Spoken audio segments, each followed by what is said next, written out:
afternoon, ladies and gentlemen. Welcome to another exciting Propagandacaster. May your host, Imperial Dane, Master Propaganda Hero, like defender of the fatherland, off hit an exciting 1 vs 1 on a Faymonville Approach. Between the west, we got VodkaCompany fighting here for King Country, the Commonwealth. The 11th Armoured Division tasked with securing this small farmstead or village, series of villages around whatever around. Oh, I don't know. Khan versus these. We got Aimstrong himself fighting for the Wehrmacht, Germany, Deutschland, the 12th SS Panzerdivision Hitlerjugend with mobile offense, Jaeger Infantry and Lightning War versus special weapons, mobile assault and rolling knees. Both sides large infantry bulletins, or in this case infantry bulletins with the Panzerfaust range bulletin there for Aimstrong. Grenadier MD42 versus double section start here for VodkaCompany, setting up bravely for the Commonwealth, for King and Country. Third section arriving, Aimstrong with the Grenadier MD42. Opening as well, machine gun being sent southwards as the Grenadiers Pioneers looks like they're heading centrewards. No immediate move northwards here from Aimstrong, at least. Oh, never mind. There we go. Sandbags being hauled down here by the centre victory point section splitting up. There's still more sandbags there as well. And moving ahead slowly. Alright, remember, when we see the Tommies, don't shoot until you can see the yellow of the teeth. Why is it yellow? It stands out more. Ah, okay. Setting up the MD42 there. I'm not entirely sure it doesn't use the houses since it's better. In this case, still works out. The section in this case slightly popped out, and that's a thing to keep in mind. The entire unit needs to be behind the heavy cover properly, otherwise this machine can still easily suppress the entire lot. So that's basically what happened there. Quickly pushing VodkaCompany off the southern fuel. Section number 3 moving in here. Grenadiers have been grabbed the point here, stop up, don't bother with the section or the fuel point they're moving support here in the south. Machine gun needs to reposition. You see that Aimstrong is very quick to do that. Very good. That is in fact a vital Wehrmacht skill if you were to inquire with me. Basically moving about your machine gun aggressive. A lot of players just tend to like pop it down one spot in the early game, using machine gun actively to gain an advantage wherever is really important. There you go. With the second suppressed gun, this can move up and just shoot the section to bits up close. So nice work there by Aimstrong. Fourth section already there for VodkaCompany. There's a very heavy build there. No Vickers machine guns for VodkaCompany. Personally, I do like a good Vickers or two as the British, as they can provide a lot of firepower. And I feel to an extent similarly as to like how the MD42 is vital for the Wehrmacht. The Vickers is actually really important as the Brits, and similarly rule applies. Use the Vickers actively. But there you go. Aimstrong starting for the cutoff point there instead of trying to fire around the fuel point where VodkaCompany start again. It's going to take some time and set strikes for the weaker, more exposed cutoff point. Nice play there by Aimstrong. Of course, he then gets close to the building here where there's another section inside the house, but seemingly. Oh, there we go, forcing it out. MD42 going in to defend the cutoff point there. We got another section pushing southwards here. VodkaCompany trying to outplay Aimstrong, and Aimstrong, of course, trying to outplay VodkaCompany. Company of outplayers. Up here, nothing further going for VodkaCompany. No machine guns, no tac, no grenades, no Bren guns, no nothing. Aimstrong there with triple grenadiers. One MD42 was the quadruple section. We got more sandbags being dug in here. This time setting up to cover against a flank by the looks of it, from several angles. Moving in there, sitting off on the cutoff point again. Really good play there by Aimstrong. He knows where to, stick it where it hurts. Grenadiers falling back. Although it briefly looked like he was just walking straight through the stone wall, rather than just, vaulting over it. Take up there for Aimstrong, very good. VodkaCompany also taking out himself. There you go. Section ready to defend against a northern push. Probably why I went for it there. Though, of course, that means he can flank from the south. But, details. Machine continues to defend the cutoff point there, just creating a really awkward situation there for VodkaCompany. Really nasty pin there from Aimstrong. Section moving about there again, going to just come out the flank of the MD42, so he has to attack through here, and he has to do it with some speed. And there you go, section pushed back to the Pioneer and Grenadier attack here. Very nice work there by Aimstrong as well. He's almost got the cutoff point. You can see there's a counter attack in here from the Grenadier, supported by the MD42. We got nothing yet out here from the platoon command post. I think he's going for a sniper hitter that way, deal with the MD42. There we go, and put up pressure. But at the same time, Aimstrong is going for it as well, possibly sensing, there's an awful lot of time my opponent's going for nothing else. He might be going for a sniper because I've got a machine gun covering his cutoff point. So I, as Aimstrong, will go for the sniper to counter that. So this is Aimstrong, I think, making an extremely good read of VodkaCompany in the situation, just realizing, you know what, I really want a sniper. Why do you want that? I like to see people shoot other people from really far away. Okay. And there you go. Section they caught up on MD42 again. I mean, this is just such a really mean pin. And we got Jaeger Infantry there for Aimstrong, opening up for ambush, camouflage with machine guns and other units plus G43s. And there you go. VodkaCompany sniper arrives there with his anti-tank rifle. There you go. Quickly pops a shot through Ludwig and most of his internal organs. Section moving up there, and sniper opening up. There we go, revealing to VodkaCompany A that Aimstrong has a sniper. B doesn't give a rat's ass about VodkaCompany sniper. I mean, normally in most cases you'd try and bait out the opponent's sniper, but Aimstrong doesn't care. He knows that the best sniper is usually the one that's just putting pressure on the opponent immediately anyways. I mean, there's so many players who just go for a counter sniper and then he just does nothing and ends up getting killed, at which point he just wastes 360 manpower. Aimstrong knows it's all about just keeping up that counter bleed and then hoping to maybe catch the opponent's sniper. And already in this regard, I mean, we got 4 kills there, sort of reasonably equally keeping pace here. Aimstrong probably in desperate need of a medic bunker. He's going to this. They are supremely low on health. So he's going to need a medic bunker because he's got no troops with veterans who can actually provide medical supplies either. In the southeast section with sniper support, they're pushing pressure down. Aimstrong's going to these around the southern field point. Northern one has been utterly untouched by Aimstrong despite being 92 quite clear due to the sheer and immense pressure around that would force him to abandon here. He still hasn't bothered much with it. We got a 2-2 almost done. Rifle Nick lands a bit of a hit there, killing poor Thompson. And Friedrich stumbles over. Sniper there with 5 kills moving in. He might try and go for flank there, but looks like he already VodkaCompany senses something and falls back. Both players, there we go, playing a very dangerous game with a sniper. One wrong move here, one wrong read, and they got a dead sniper. 2-2 rolling ahead, of course, putting more pressure on VodkaCompany sniper. He's, there we go, going for the AC armoured car. So in many ways, the build orders to an extent are actually surprisingly similar, with the exception Aimstrong has a machine gun, VodkaCompany has a 4th section. He also just got a wipe on the Pioneers. That's pretty good there for VodkaCompany. Makes it hard for Aimstrong to take up. Ultra repairs 2-2. That's going to be another 200 manpower no matter what, then it has to be expended on a fresh Pioneer squad. AC halfway done. That's going to give Aimstrong 2-2 some problems. He doesn't have anything to back it up with, and he's not calling in another one. Meanwhile, though, he is pushing hard, and he's going to try and go for a wipe here on the section inside space. He's going to have to run in between the buildings to avoid as much fire. Oh, too late. A full wipe there on VodkaCompany. Excellent work there by the 2-2-2, which will have this actually more or less earned itself in, even to lose it to, say, an AC Mark III. But there you go. Sniper and the machine gun bunker to take it out. So both sides are taking heavy losses. Section pushed back. The AC sets out. What will VodkaCompany do? Northern field point lost. Section moving in. In the south point, they're being grabbed by the British, the Tommies. So we got the German sharpshooters moving up there to put a few holes in their helmets and preferably internal organs.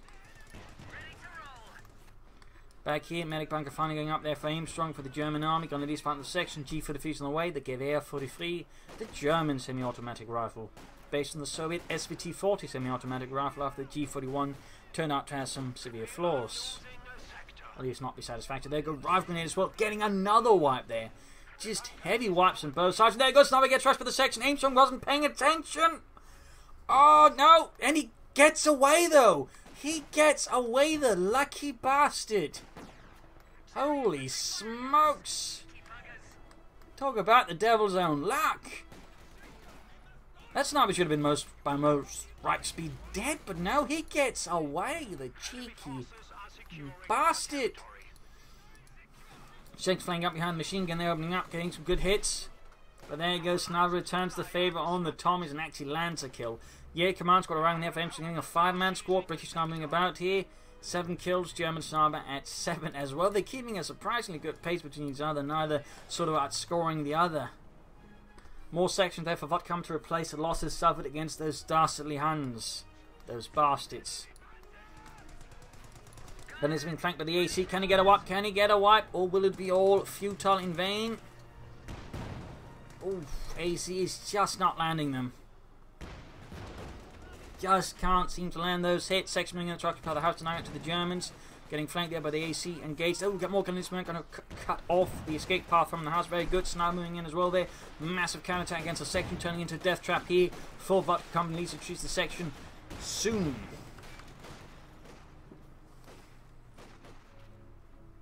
Back here, we got nothing further going on there for VodkaCompany. Sniper there needs to get in there. We got still a point by behind enemy lines, which still hasn't been seen for VodkaCompany. AC escaping here, avoiding death by 1,000 Panzerfausts, though in the actual war, one would have been sufficient. Oh, gets Panzerfaust in anyways, lands a decent hit, and they're these 3 kills so far, not bad, but there's still more Panzerfausts coming. Lots more Panzerfausts. There we go. I'm scanning Mike once because they're just popping smoke here. There we go. Smoke screen up. Gives them more time to get away. We've got the sniper moving up there. Section moving in as well. This is the sort of situation where Vickers machine gun actually help out VodkaCompany a lot versus Aimstrong. But that's just the one thing VodkaCompany does not have, a machine gun. Grenadiers just sprinting ahead. They've been good use of sprint to try and get close. But there you go. Machine gun pins down the Grenadiers. Could see a wipe. Could see a wipe. Oh, and he gets the wipe. He gets the wipe. Aimstrong got too greedy. Much too greedy, and he's still not. He's still at it. He's trying to get it. He's not caring about the casualties. He's almost got it. Oh no! Oh, got him, Himmel. Lost the Grenadier squad. He lost all of his infantry but one. Oh, that was just terrible. He lost all of his squads but one. He's down to now the Jaeger command squad can quickly fill up the gap, but also Grenadier, sniper, and MG42, while his opponent has 4 sections, the sapper, sniper, and the AC. Good God, the turnaround. Aimstrong, they just got punished for hubris. Like, of course, if he got in the AC, they'd been great, but he just took too many risks there. Almost got the section and retreat, though. Can return things about a bit here, but just getting in some... Oh, he got a wipe. They're using the incendiary explosive round, which, by the way, does not miss and can actually get a wipe than retreating units. Aimstrong at least somehow keeps the tally a bit more equal between the two. More Grenadiers on the way for Aimstrong to fill up the holes. And there we go. VodkaCompany gets too greedy himself. Almost loses another section there. Holy smokes. This is tense.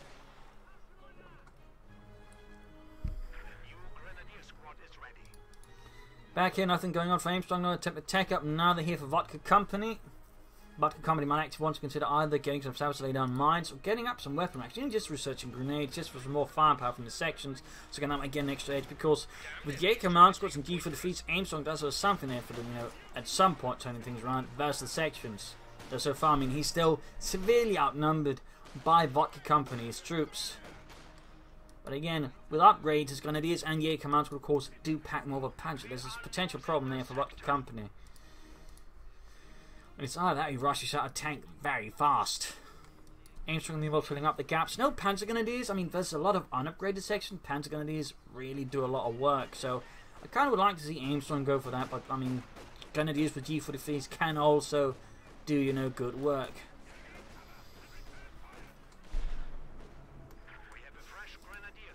So skirmishing AC moving about. 6 kills so far. Needs to be careful he doesn't get, you know, Panzerfaust down again.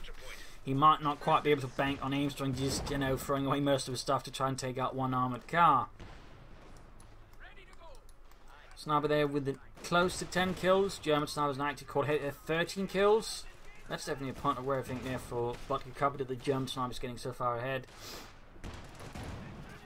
We got take, I believe, here for Aimstrong. No, actually, I thought it was. He's going for the more pioneers since, well, he does need that anyways. He wants to take out. Sabers push back here.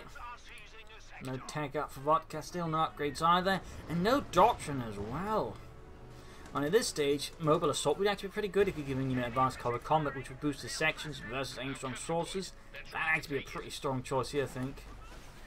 Plus, you know, commanders could be used to quickly, you know, fill up with some elite troops as well. Land matches could maybe be useful. So I definitely think mobile assault is actually a pretty good choice if VodkaCompany can make full use of it. Sniper there with 15 kills, racking up those Tommies like lambs to the slaughter. VodkaCompany seems a bit indecisive compared to the Aimstrong. Is certainly pulling it, and there you go. He's finally taking out whereas VodkaCompany is not. He's now going for the 6-pounder gun. I mean, not a bad choice, but I really feel like she's just been pushing ahead here. But he's clearly worried about Aimstrong pushing ahead of him, and so in that regard, having a 6-pounder gun ready is going to pay off big. Grenadiers almost being taken out. Pioneering northwards, we've got some artillery upgrades as well here ready for VodkaCompany. Allowing him to use those 25-pounder guns for some explosive work, and that's an interesting choice there. At least he's sitting up once more. 8 kills for the Jaeger command squad, hiding out there behind a dead horse. It's a dead cow. That's a cow, I think. That is a cow. Maybe a bull. I don't know. Anyways, it's dead. And the AC got Panzerfaust again. And, well, now it's just chunks of meat. That's the AC blew it to bits. You hit someone's dog! That's a cow, Terrence. No, that's a horse, Dennis. Shut up! Back here, troops in, reinforcing until firing down in the car point, making it hard there for Aimstrong to grab it, though with these 2 points, he still has connection, so he needs to, hit that, actually there, Mr. VodkaCompany, who now needs to get the sappers on it, and he still needs to take out fast, because Aimstrong's not going to hang him with a tank fast there. That's definitely going to be a problem here, I think, long term. And there's still no doctrine there for VodkaCompany for the 11th Armoured, as the 12th SS continues its wild and vicious assaults.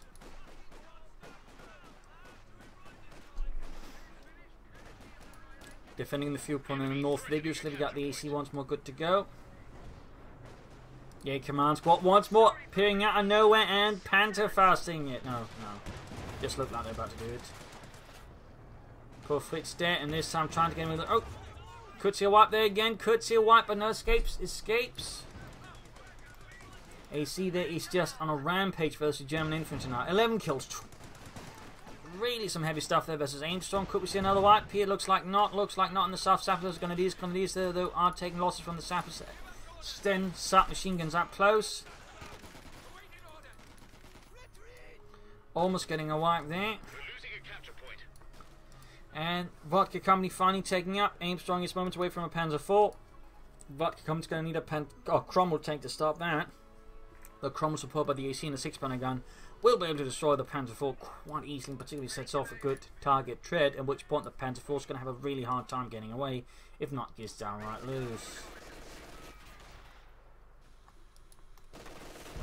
So we're down here on the calf point again, so now moving up, they're 10 kills still, 20 kills. I think VodkaCompany might be trying to bait out the Aimstrong sniper with his own sniper, which of course giving Aimstrong sniper much more free range. So in this regard, Aimstrong definitely just understands getting more kills for the sniper, playing him cautiously is the better approach there. Ground points here, ground points there. Moments away from the Cromwell. Panther IV was done there though for Aimstrong. VodkaCompany by yes to consider anything to boost this infantry section's output, despite again having 4 of them. I mean, doctrinally mobile assaults the better choice. Otherwise, Bren guns and grenades or grenades. I mean, you could also go for special weapons, calling the half tank, but that would mean spending fuel on that when he probably wants to go for tanks instead. Enemy threatening a capture point. So there are a few considerations there for VodkaCompany versus Aimstrong. Grenadiers creeping ahead using the trained sniper, trying to avoid a untimely death. And there we go, Panzerkampfwagen 4 gefechtsbereit.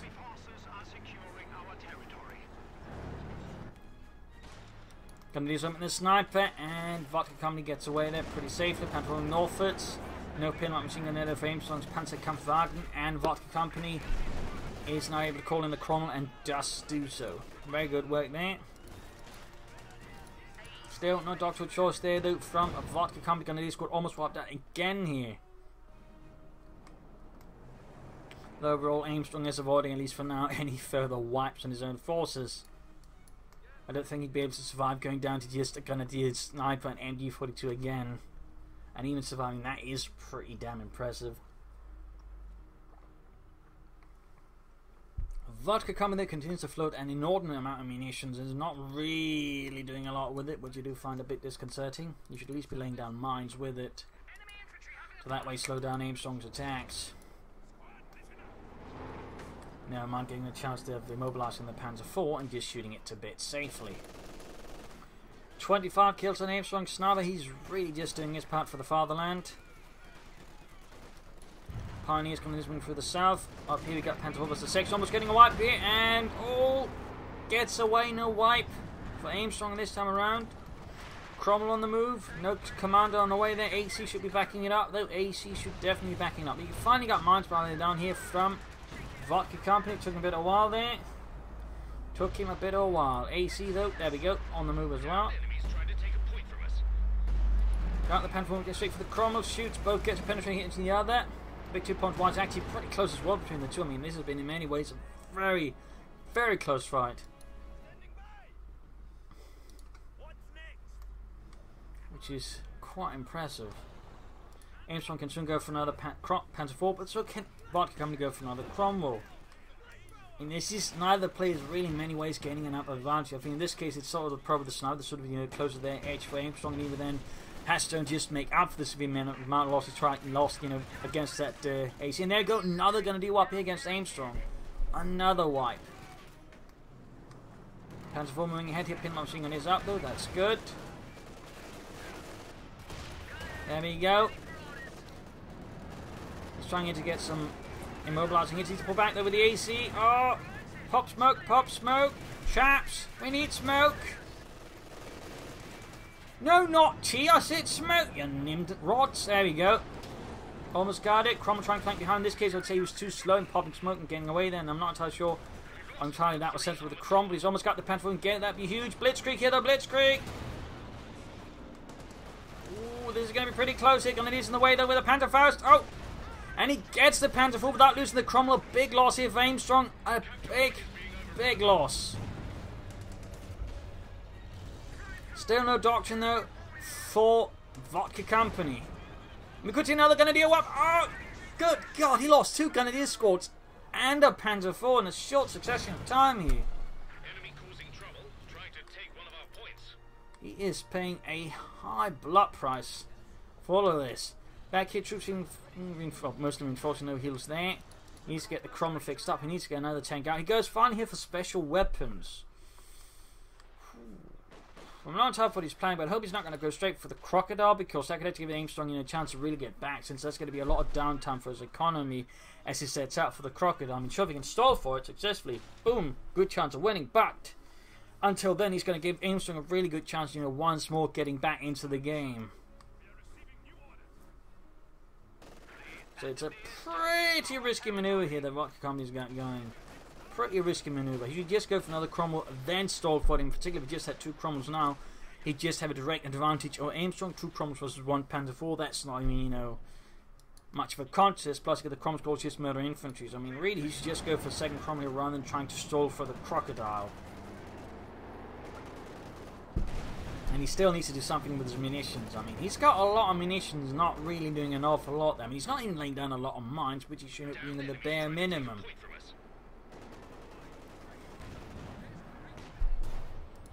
Direct here in the Panzer IV from the 6-pounder gun. Cromwell goes in there. Pack 40 on the way to Faymonville to back up his Panzer IV. Second shot misses though. Knocking out dirt, but no Germans. Section on his own there, being absolutely shot to pieces here by a lot of German infantry. Nice little kill zone here. He should have, by the way, ambush camouflage his machine gun. It really benefits a lot from it. It seems like Aimstrong is not much of a believer in camouflage.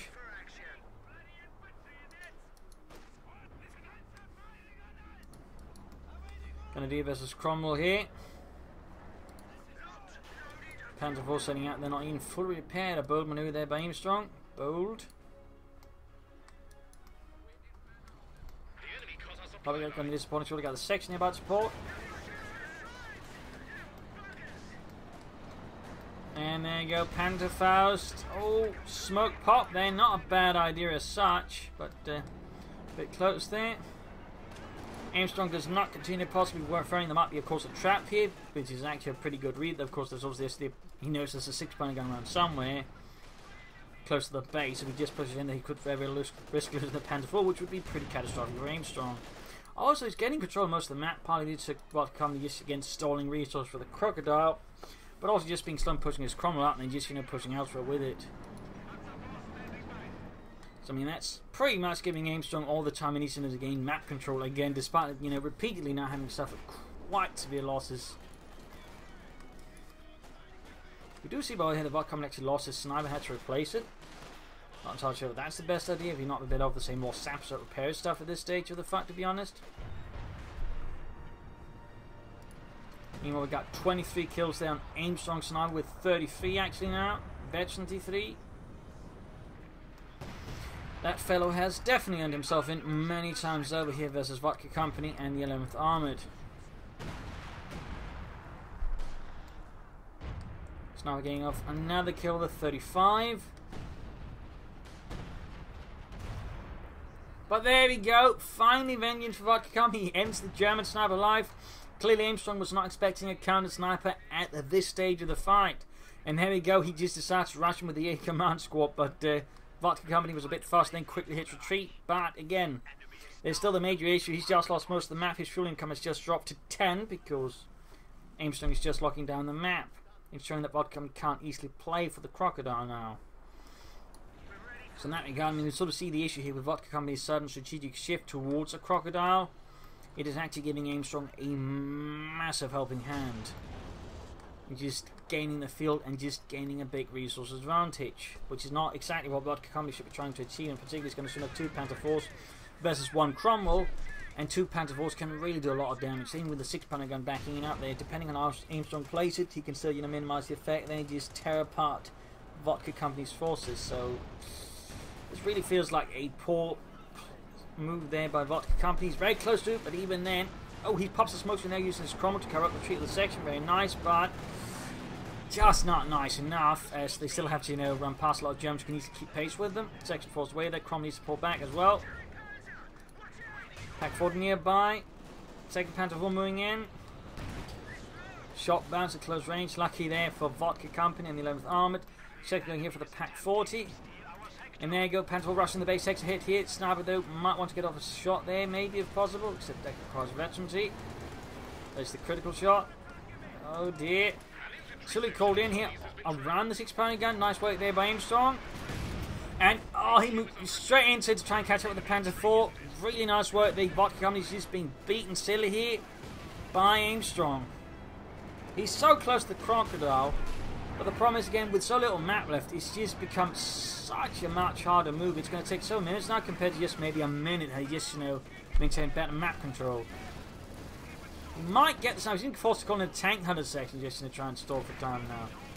The situation is looking pretty desperate here for VodkaCompany. He went from a position of strength to one of weakness. The enemy is trying to overrun our HQ.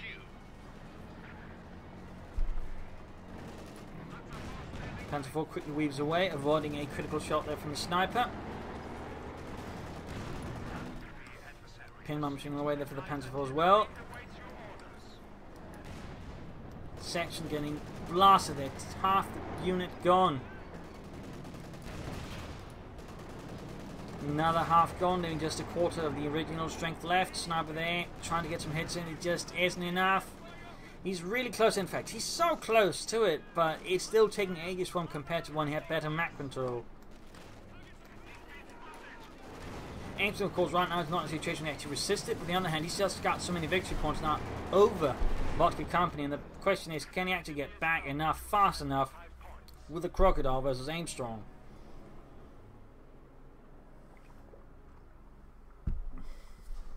Personally, I'd argue no.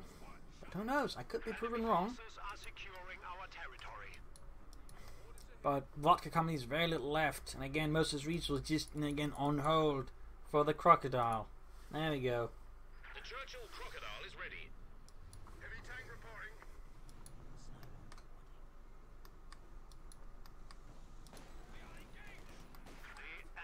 Sniper hiding, there we go. Reveals himself in front of Aimstrong. Sniper went for another one, there we go. Nasty hit. We got artillery flares called in here on the machine gun. Not enough though, not enough. Aimstrong just repositioned the machine gun. Still an ambush camouflage. I'm a bit disappointed there, but the Crocodile is mobilized, rolling ahead, full speed for the Commonwealth.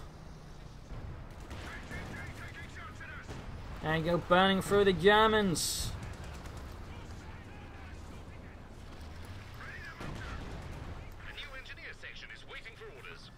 Almost got a full wipe on the machine gun crew, but is it going to be enough? He's managed to stabilize here at 48 victory points versus Aimstrong's 310. He should probably go for some Stooks here to help you with the Crocodile. Oh, damaged engine in front of a Pack 40 and a Panther IV. He's not too far from Stuart Close air support, which could be used to finish it off with. He just needs to call it in. Panther IV flanking. He might not even need it though. He might not even need it. It would help a lot.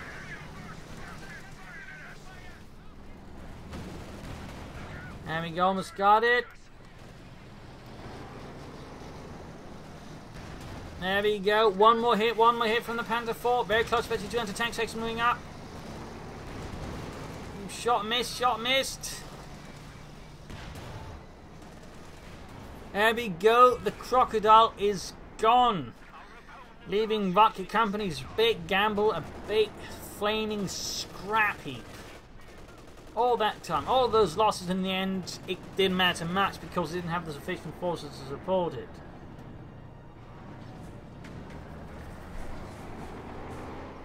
So there we go, game over, GG. I do not see VodkaCompany returning from this at all.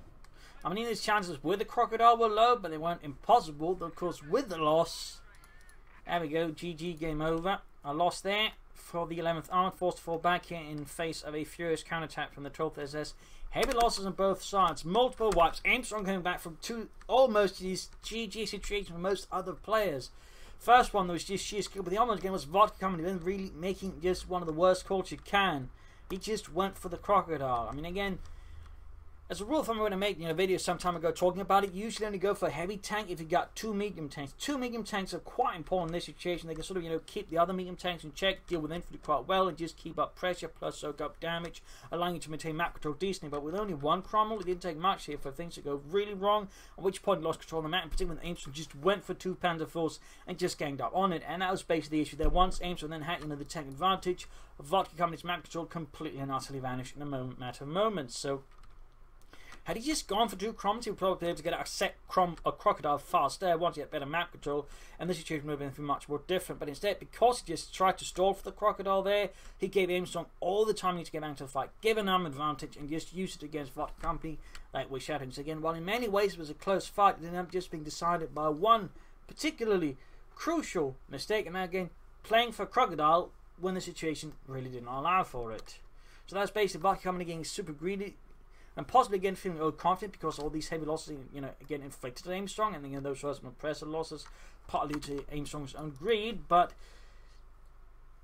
in the end, Aimstrong just maintained a cooler head and just countered him with medium tanks, putting on more pressure right then and there, and that way beating down VodkaCompany. So an exciting fight with a lot of heavy turnarounds in the game, comebacks and all that. But in the end, one mistake turn the entire thing around, allowing Aimstrong to win this. So there you go. Hope you enjoyed this match. Hope you learned something from it. If you did, subscribe, tell your friends, share it with everyone. If not, you can send a replay of your own. Links in the video description. You can send it in. You can also find a link that supports the Propagandacast via Patreon or PayPal. Do consider to support, as this allows me to keep doing all of these videos. So thank you all for all the wonderful audience, and I hope to see you all tomorrow for another episode. Bye.